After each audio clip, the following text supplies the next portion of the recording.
Oh, we got another call we want to get to real quick. Is it Vo or Voe? Yeah. Vo? Hey, guys. I've been watching your show for a while off and on, and it just sort of occurred to me that, you know, people who say they believe in God, you know, they're talking about belief. It seems really difficult to prove it, you know, in a conventional sense one way or another.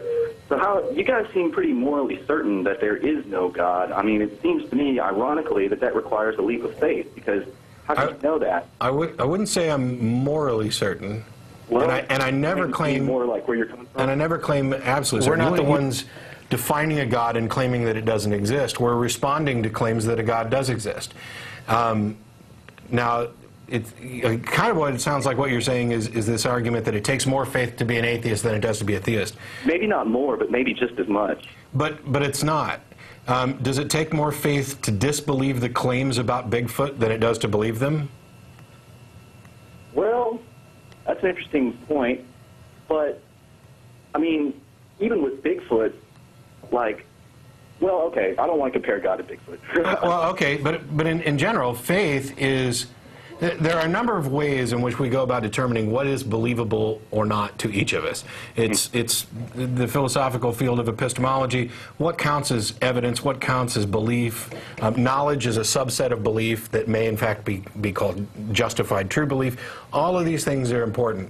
But in reality, on a day-to-day basis, what we do is we analyze claims through this heuristic that we've developed. That helps us determine whether or not a claim is likely to be true.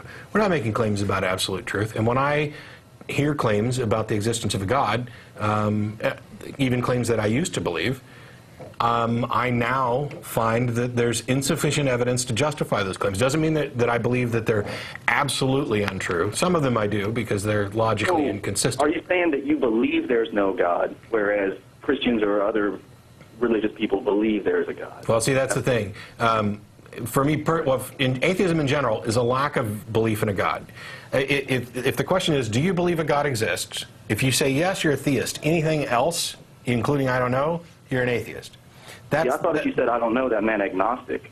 No. Agnosticism and atheism aren't mutually exclusive, because agnosticism and Gnosticism go to what you know, and theism and atheism go to what you believe. There are subsets. So you could be an agnostic atheist, somebody who doesn't claim to know whether or not there is a God but doesn't believe.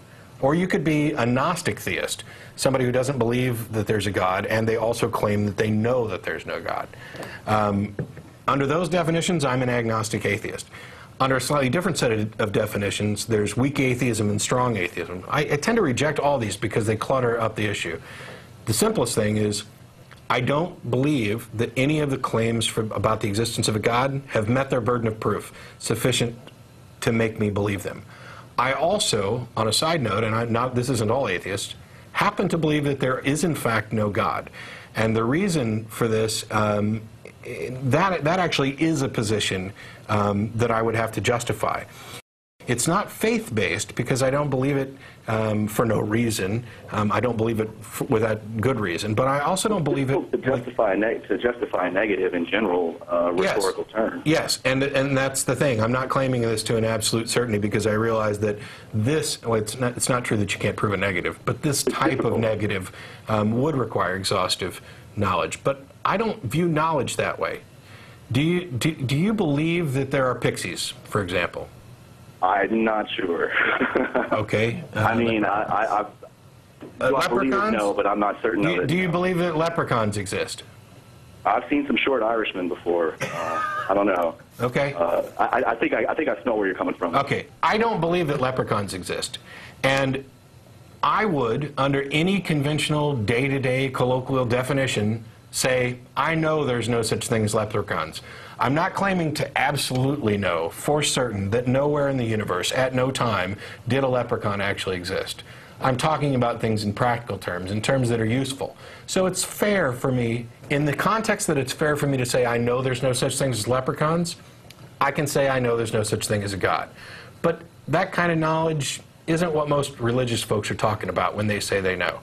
And because of that, I just simply say I don't happen to have a belief in a God. I don't believe that a God exists. But see, that's why they call them believers. They're not so much trying to talk about knowledge in a Right. practical sense. They're talking about belief, which Right. is exactly the same thing. But they can still be wrong. And the bigger thing isn't just whether or not they can prove their case or whether somebody can disprove it. Your beliefs inform your actions. I don't mind if somebody, like I said before, I have plenty of friends who have beliefs in gods, various gods, and various religions. I don't have a problem with that. Well, I have some small problem because I prefer that people, be able to justify their beliefs with something more than, personal experience or, faith evidence. But maybe that's an unrealistic expectation because... Why? Why? It applies for everything. Name one thing besides religious belief where that would be an unrealistic expectation. Well, I mean, Bzz. other people don't necessarily have to feel like they want to justify their beliefs, but you do. I don't see why that's important. Yes, because I care whether or not my beliefs are true. If you don't care, if you just want to believe what's comfortable and feels good, that's fine. But I happen to care about whether or not my beliefs are true. That's the difference.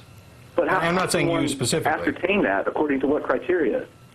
According to the criteria that is most useful in determining fact from fantasy, evidence and argument. Subjective. It all sounds pretty subjective. No, it's not. It's not simple. I mean, what's a good example from science? The orbit of Pluto, which Jeff D has used before. That's a good example. It takes, 200 and some odd years for Pluto to orbit, but we haven't even known about its existence for that long. So how do we know that it actually orbits? How do we know that it's ever completed a full orbit, or that it ever will?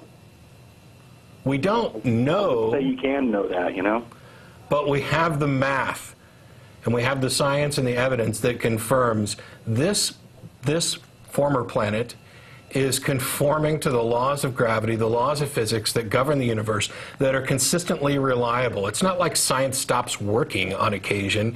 There's a reason why there's no documentation for a miracle, because these are violations of natural laws, and they just don't happen. There are things that we may not have a good explanation for right away, but nothing has turned physics on its head.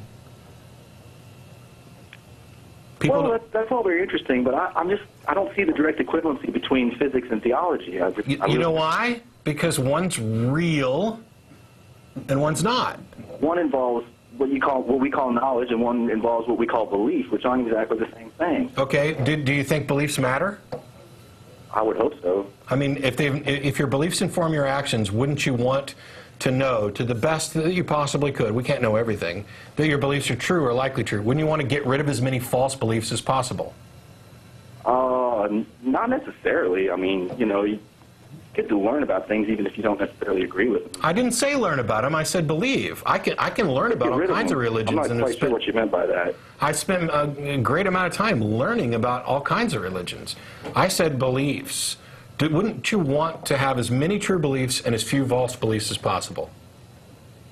Ideally, yeah, but how would you know? It seems like a kind of a... That's the question. Mission. That's the question. How do you go about determining whether or not your beliefs are likely to be true or likely to be false?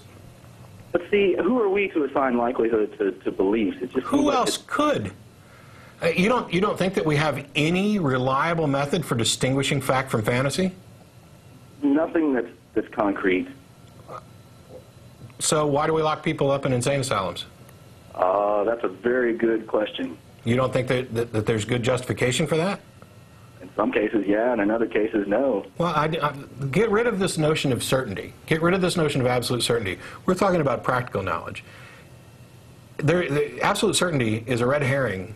Oh, I can't know for sure. Well, of course, you can't know anything for sure. But how can you know for sure there's no God? How can you know for sure there's no God? Because I'm not claiming absolute certainty. I'm claiming within the context of reality that is useful, that is a matter of common discussion, that there is insufficient evidence to justify belief for me.